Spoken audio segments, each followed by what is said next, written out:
নিচের কোনটি তৎসম শব্দ? এই তৎসম শব্দ চেনার উপায় আপনাদেরকে জানতে হবে। আপনি যদি তৎসম শব্দ চেনার উপায়টা জানেন, তাহলে আপনি কখনোই এই অংশটা ভুল করবেন না। আর আপনি জানেন, প্রাইমারি পরীক্ষা দিতে যাবেন, বিশেষ পরীক্ষা দিতে যাবেন, নিবন্ধন পরীক্ষা দিতে যাবেন, ব্যাংক নিয়োগ দিতে যাবেন, 10 থেকে 20তম গ্রেডের পরীক্ষা দিতে যাবেন, আপনি কিন্তু শব্দ থেকে প্রশ্ন কিন্তু আপনাকে ধরবেই। আপনি কখনো হাতছাড়া হতে পারবেন না, কারণ আপনি পর্তুগিজ শব্দগুলো জানতে হবে, আপনি দেশি শব্দ জানতে হবে, আপনাকে ফার্সি শব্দ জানতে হবে, আরবি শব্দগুলো চিনতে হবে এবং তৎসম শব্দ চিনতে হবে। এগুলো না চিনলে কিন্তু হবে না। এখন দেখি আমি তৎসম শব্দ চেনার উপায়। সংস্কৃত ভাষার শব্দগুলোকে বলা হয় তৎসম শব্দ। সংস্কৃত ভাষার শব্দগুলোকে কি বলা হয়? এই তৎসম শব্দ। অর্থাৎ সংস্কৃত ভাষার যে সকল শব্দ আমাদের বাংলা ভাষায় একদম হুবহু চলে এসেছে বা হুবহু আমরা ব্যবহার করি, ওটাকে বলে কি? তৎসম শব্দ। যেমন দেখেন, আমি যদি বলি চন্দ্র, এই এই সংস্কৃত ভাষায় কিন্তু এই শব্দটা চন্দ্র, আমরা বাংলা ভাষায় কিন্তু এই চন্দ্র শব্দটা ব্যবহার করি। তাই এটা যেহেতু বাংলা ভাষায় সরাসরি আমরা ব্যবহার করি এটা, সুতরাং চন্দ্র হলো আমাদের তৎসম শব্দ। এখন তৎসম শব্দ চেনার উপায় দেখেন। তৎসম শব্দ চেনার উপায় দেখেন। তৎসম শব্দ চেনার উপায় 1 নম্বরে দেখেন, 7 দিনের নাম। 7 দিনের নাম, আপনি 7 দিনের নাম যত আছে, যেমন শনি, রবি, আবার স্যাটারডে, সানডে, মানডে না, কিন্তু শনি, রবি, সোম, মঙ্গল, বুধ, বৃহস্পতি, শুক্র, এই 7 দিনের নাম যত আছে বাংলায়, এগুলো সবই হলো তৎসম শব্দ। এবার দেখেন 12 মাসের নাম। 12 মাসের নাম, ওই যে বৈশাখ, জ্যৈষ্ঠ, আষাঢ়, শ্রাবণ, ভাদ্র, আশ্বিন, কার্তিক যা আছে, এই যে 12 মাসের বাংলা নাম আছে, এগুলো সবই কি? তৎসম শব্দ, 12 মাসের নাম। এবার দেখেন 6 ঋতুর নাম। 6 ঋতুর নাম। 6 ঋতু কি? ওই যে গ্রীষ্ম, বর্ষা, শরৎ, হেমন্ত, শীত, বসন্ত, এগুলো সবই কি? তৎসম শব্দ। এবারে দেখেন 10টি দিকের নাম। 10টি দিকের নাম। 10টি দিকের নাম। তার 10টি দিকের নাম কি কি? ওই যে পূর্ব, পশ্চিম, উত্তর, দক্ষিণ, ঊর্ধ্ব, অর্ধ, ঈশা, নৈরত, অগ্নি, বায়ু, এই যে 10টা দিকের নাম আছে, এই 10টা দিকের নামও কি? হলো আমাদের তৎসম শব্দ। এবারে দেখেন, আপনি যদি দেখেন এই রেফ যুক্ত শব্দ, রেফ যুক্ত শব্দ, রেফ যুক্ত রেফ আবার ইংরেজি বা বিদেশি শব্দে রেফ থাকলে কিন্তু আবার হবে না। এমনি যেমন আমি যদি বলি ধর্ম, এই ধর্ম, এই ময় রেফ, এটা কিন্তু কোনো ইংরেজি শব্দ না, ঠিক আছে? কার্য, এটা কিন্তু কোনো ইংরেজি শব্দ না, কোনো বিদেশ শব্দের উপর রেফ থাকলে কিন্তু হবে না। তাহলে এইরকম রেফ যুক্ত শব্দ, আবার রফালা যুক্ত শব্দ, রেফ এবং রফালা যুক্ত শব্দ, এই যে রফালা যুক্ত শব্দ বিদেশি শব্দের ক্ষেত্রে হবে না।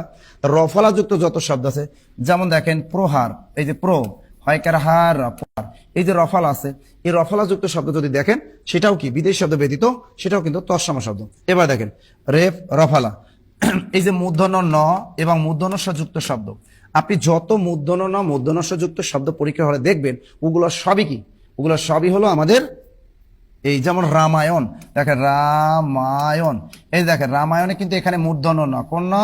মূর্ধন্য না। সুতরাং রামায়ণ শব্দটাও কিন্তু কি? তৎসম শব্দ।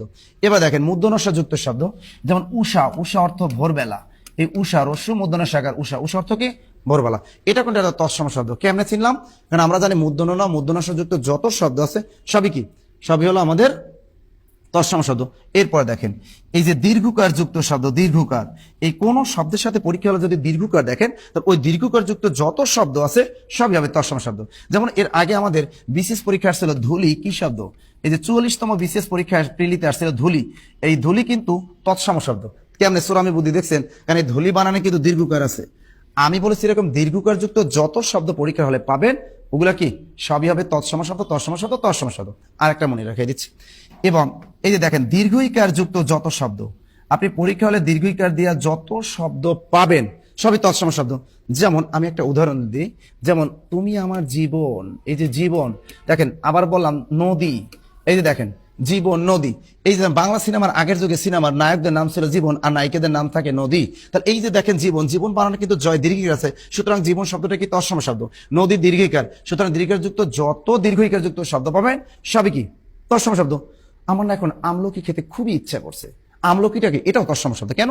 কারণ আমলকি বানাটা দেখেন সরে আম ল কয় দিকে কি লক্ষ্মী, তা আমলকি যেহেতু বানাটা দীর্ঘইকার, সুতরাং এই শব্দটা মাস্ট একটা তৎসম শব্দ। ক্লিয়ার?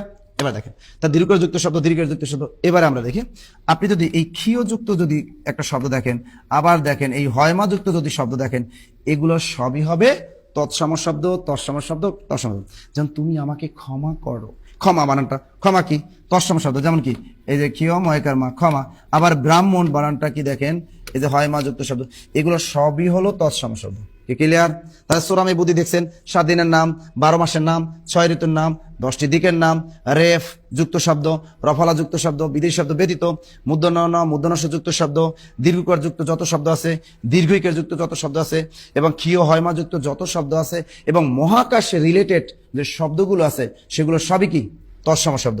তাহলে মহাকাশ রিলেটেড, এই যে মহাকাশ রিলেটেড যে শব্দগুলো আছে সেগুলো যেমন চন্দ্র, সূর্য, গ্রহ, নক্ষত্র, উল্কা, ধূমকেতু, নীহারিকা, এগুলোকেই বলা হয় মূলত তৎসম শব্দ।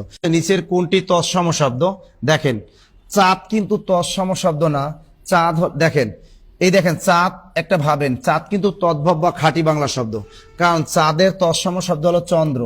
চাঁদের তৎসম শব্দ কি? চন্দ্র। সুতরাং আপনি পরীক্ষা হলে দেখবেন, যদি পরীক্ষা নিচের কোনটি তদ্ভব বা খাঁটি বাংলা শব্দ, যদি দেখেন ওই শব্দটার কোনো তৎসম শব্দ যদি থাকে তাহলে সেটা তদ্ভব বা খাঁটি বাংলা, যেহেতু চাঁদের তৎসম শব্দ কি? চন্দ্র। ক্লিয়ার?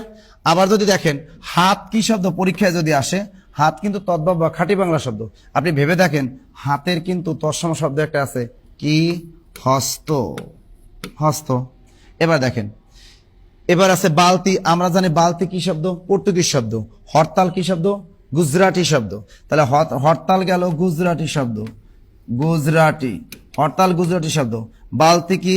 বালতি হলো আমাদের পর্তুগিজ শব্দ, পর্তুগিজ শব্দ। তাহলে ভবন কি? ভবন হলো তৎসম শব্দ। ক্লিয়ার?